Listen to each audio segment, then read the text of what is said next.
Here are 5 reasons why The Fiend didn't win the Universal Championship at Hell in a Cell. WWE Hell in a Cell 2019 is over and the fans aren't happy. With the main event seeing Universal Champion Seth Rollins take on The Fiend Bray Wyatt, the match told a very interesting story, as no matter what Rollins did, no amount of curb stomps, super kicks, or pedigrees seemed to hold down the Eater of Worlds. Eventually getting The Fiend down on the mat, Rollins would bury the head of Wyatt under a chair, a ladder, and a toolbox, and with one swing of a sledgehammer, the match was stopped, much to the confusion and anger of the crowd. With Hell in a Cell ending with chants of AEW, "We want Austin," and "Vince sucks," the company definitely made a bad call, and this fury by the fans has been reflected on social media. The like-to-dislike ratio of a YouTube video from the match tells the entire story, though PW Insider's Mike Johnson said the match didn't end in a DQ like many fans believe, but instead via a referee stoppage. To WWE's credit, The Fiend did get up after the match, putting Rollins in the mandible claw before the show ended, but at this point, the damage was done. Arguably WWE's most popular star this year, many fans were ready to see Wyatt capture the top prize on Raw last night, though there are 5 reasons why The Fiend didn't win the Universal title at Hell in a Cell. Number 5. Too many heel champions.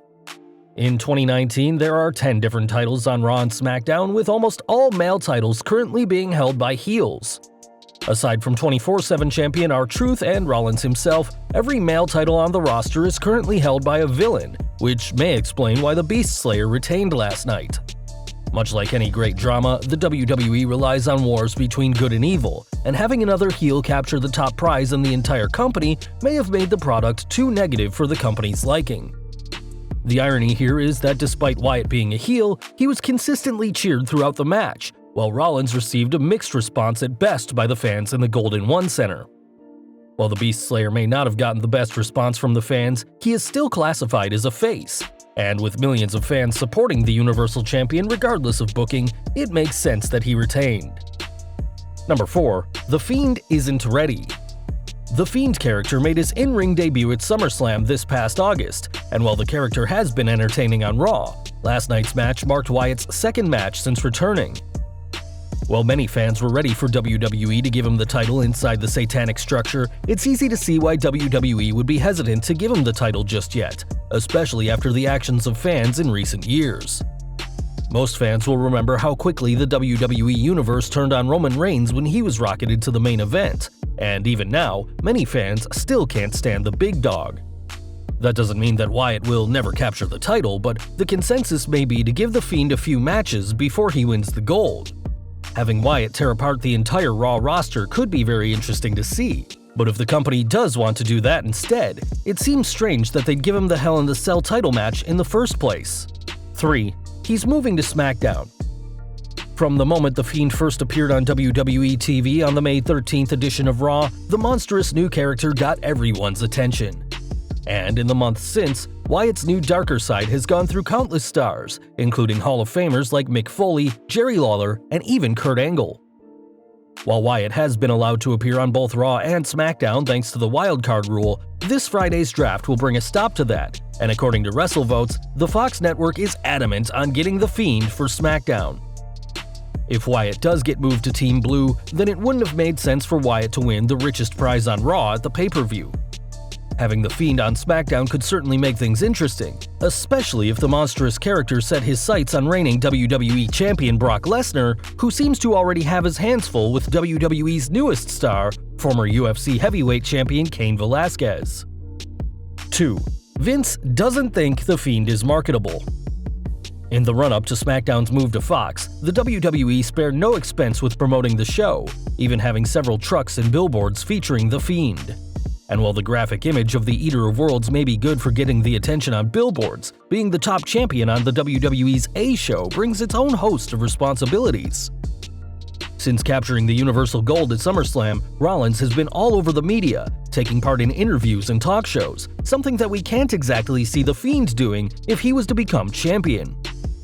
The main concern here, though, is that if this is the reason why WWE didn't make him Universal Champion at Hell in a Cell, then that may mean that any chance of Wyatt capturing the title is already over.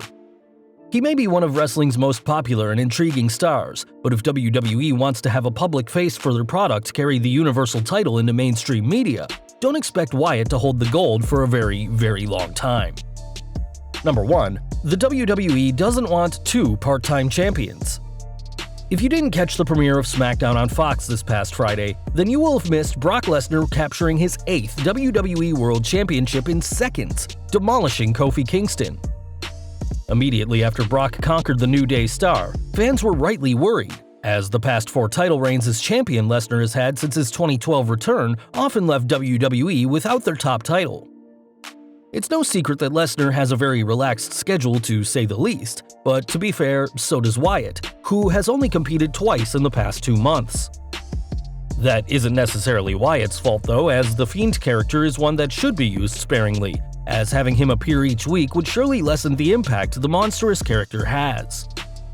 It's unfair to consider Wyatt a part-timer on the same level as Lesnar, but having 2 champions who could go weeks without having a match, and go even longer without having a title match, definitely could have annoyed many members of the WWE Universe.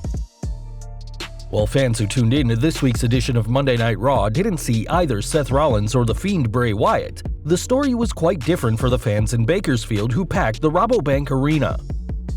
After Raw ended with a brawl between Braun Strowman and boxing star Tyson Fury, the Gypsy King wasn't finished once the show ended, much to the chagrin of Cesaro, who made the very unwise decision of getting in the face of the undefeated fighter. Getting KO'd with a devastating right hand by Fury, the Swiss Superman tried to recover before his post-show match against The Miz, but even this didn't go according to plan. Before the match even begun, The Fiend struck, taking Cesaro out with a devastating mandible claw, and given the reaction from the crowd at Hell in a Cell and the lack of either Wyatt or Rollins on Raw, this last-minute appearance definitely sent the fans home happy. Despite coming up short inside Hell in a Cell, The Fiend will get another shot at the WWE Universal Champion. Early Monday morning, the official WWE Twitter account said that The Fiend will again face Rollins with the title on the line next month at Survivor Series. The tweet even referenced the controversial ending to their Hell in a Cell match, which saw the Beast Slayer retain via referee stoppage, in what many are already calling one of the worst booking decisions the company has ever made. The tweet, which also had an image of the pair on the Survivor Series match card backdrop, was quickly deleted, though not before a few accounts managed to screenshot it. A bigger question now is if the company will put the title on Wyatt given the fans' uproar over the past few days, and if they don't, Rollins could quickly become one of the fans' most hated stars, much like Roman Reigns in 2015.